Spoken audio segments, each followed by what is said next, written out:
again after a bit of a hiatus past couple of weeks. I do thank you for your patience. We're going to look here. I'm going to try to condense the Renaissance all into a single unit here. I've left the 5 essentials of that we've deemed the essentials of the Renaissance. I've left those on the board here, and so I'll try to go through those rather expeditiously for you, so that we can foster efficiency with your preparations of studying. So, in understanding the origins and the purpose of the Renaissance, don't forget that the Renaissance was a rebirth, a reconnection back to the old Greek and Roman past. That it was these Italian traders, Tradeers, that ventured into Southwest Asia and started trading with the Arabs, and the Arabs had preserved these Greek and Roman manuscripts that were lost during the fall of the Western Empire and subsequent decline of the Eastern Empire.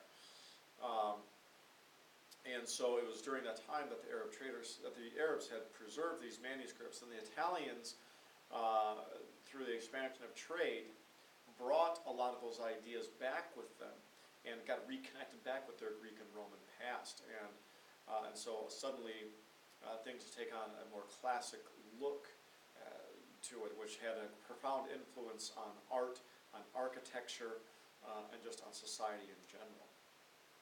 And so, in looking at this, so again, the origins are going to be primarily in Italy, and particularly 5 Italian cities, Florence among them. And from there, it's going to spread out to other areas throughout Europe, and it's going to take on a distinct look between different areas. Okay, but overall, the Renaissance is going to be a highly urban movement. You head out to the countrysides, and John Q. Peasant has no idea, or little interest, I should say, is a better way to put it, little interest in what's going on in the city, and the movement, the artistic and architectural movements that are taking place in the city, and religious movements that are taking place in the cities. Okay, so that's origins and purpose. Locations, we looked at, again, there's a difference between Southern and Northern Renaissance. In the South, as I said, it's primarily going to be this reconnection back to the Greek and Roman past, and so that means connection back to the old pagan gods and honoring the old pagan gods. Not necessarily as far as worship, although that will play a role and will be part of society, but more so just kind of honoring the old gods, the old pagan gods.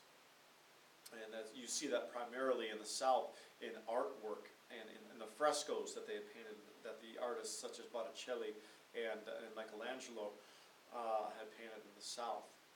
And you see the frequent reference to the pagan gods there. Okay?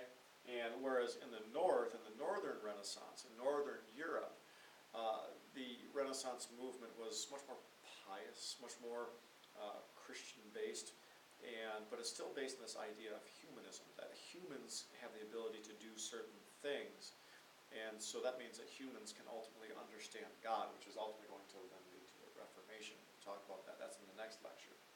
Okay? Now, the role that the church had played is understand that during the Renaissance, the church was highly corrupt.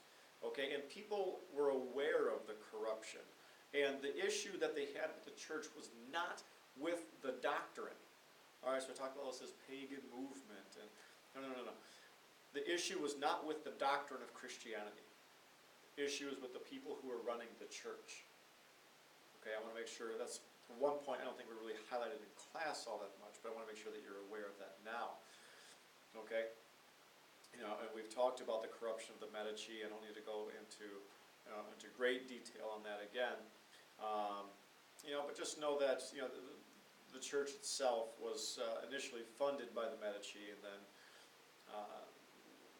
then through a series of movements, eventually the Medici are going to take control of all of the Vatican itself and become a series of popes. But they're, through the lavish spending, are going to bankrupt the Vatican to the point where they're going to start finding other ways to bring funds into the church, and that's getting into indulgences, which is, again, it's getting into the Reformation. Okay, so the church was highly, highly, highly corrupt at that time, capital C church. And again, the issue people had, I want to be perfectly clear with this. It was not with doctrine, it was with the people. Okay. Different Renaissance for different people. We also talked about how the Renaissance, this expansion of education, this expansion of learning that had taken place within the city also included women. But it was to a limited extent. The role that women played in learning and education, the expansion of learning that women had enjoyed during the Renaissance, was more so tied with preparing their sons for university. So a woman should know just enough. During the Renaissance, the prevailing thought was that a woman should know just enough to get her son ready for university, and then university can take over and finish his training. Okay? So, I want you to think about it that way. All right? And then also we talk about, the peasants, they don't really know what's going on. They aren't really interested in what's going on because their reality is that there is no social stratification. If you're born a peasant, okay, who cares if they're starting to paint frescoes and putting domes on roofs again? Because I'm born a peasant, I will die a peasant. There is no social stratification, so why do I even care? Okay, to kind of pull a quote from Office Space. If I bust my rear end and we ship out a few extra units, I don't see another dime. So where's the motivation? So from a peasant perspective, there's no motivation. So there's no interest. Excuse me. Okay. So we've gone through origins, locations, role, difference, and free thought, this idea of the humanist movement, and then people have the ability, which ultimately is going to lead to the Reformation. Okay? But I also want to make sure we talk, that we get into art once again, and understanding the differences between northern and southern artwork. Okay? And I have posted the Renaissance art PowerPoint for you on Edmodo, so you can access this at any time.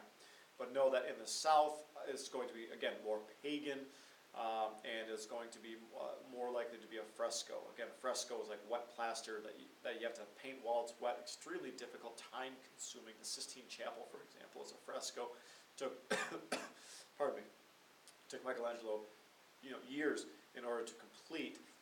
Partly because he was a perfectionist and didn't refuse the help of assistants and things of that nature, but also just painting a fresco can only be done. You can only do a small portion at a time, and so fresco is more common in the south, and then in the northern Renaissance, you had more of a prevalence of working with oils and on canvas and wood.